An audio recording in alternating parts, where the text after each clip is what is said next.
Yeah, I would say if you have to design a system, you start, of course, with the large body of work that's already been done. Because in many cases, it's just an application of all the laws and codes and everything else that have already been used, and probably some examples that are similar to what you want to design that are there as well, as a base to start with. Obviously, you've got to have your basic parameters of what you're trying to accomplish. You know, in a power plant, that's going to be maybe just as simple as I got to produce this much electricity, this many megawatts.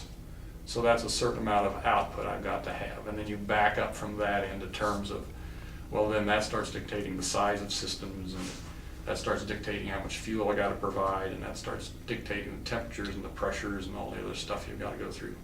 A lot of that design process, of course, is done with computer codes and software these days.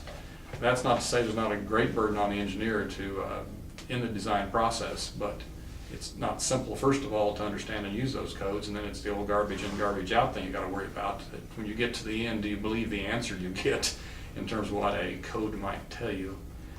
So it's understanding your initial conditions. What am I trying to do? Understanding sort of the state of the art, what's out there, what's similar to what I'm trying to do at the present time. Understanding the tools that you have to give you the answers you need in terms of design, and then the knowledge at the end to say, this makes sense, or nope, this isn't going to work because I just know from my background and what I've learned so far that doesn't make any sense. We've got to go back and figure out where we went wrong in the process to make it all work. It's kind of a long process. It's an interesting process. It's always fun to come up with something new that's never been done before. Can be a lot of detail.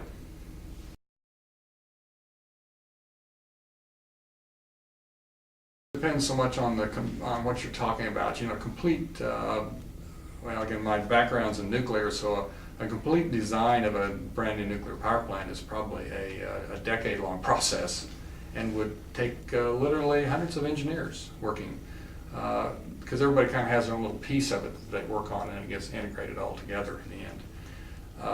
So it could be a very long process, but you know, more realistically, the day-to-day person who's working in a power plant or designing a power plant might get a particular component piece. And again, somebody is given to you what are sort of the inputs and the outputs in terms of energies and flows and pressures and temperatures and all that sort of thing, what's it supposed to do, and then you work that little piece, so to speak, and then get that stuck into the whole system. It would probably be more typical. In power plants that are operating today, as opposed to, say, designing from scratch, we can always be tweaking systems, making them better. Maybe we've got a maintenance issue we need to fix. Maybe we just got a crummy efficiency we need to fix. Maybe we can get a little more out of the plant. And so you have engineers that are actually responsible for specific pieces of the plant. And then they would work with just that specific piece in terms of a new design or a modified design.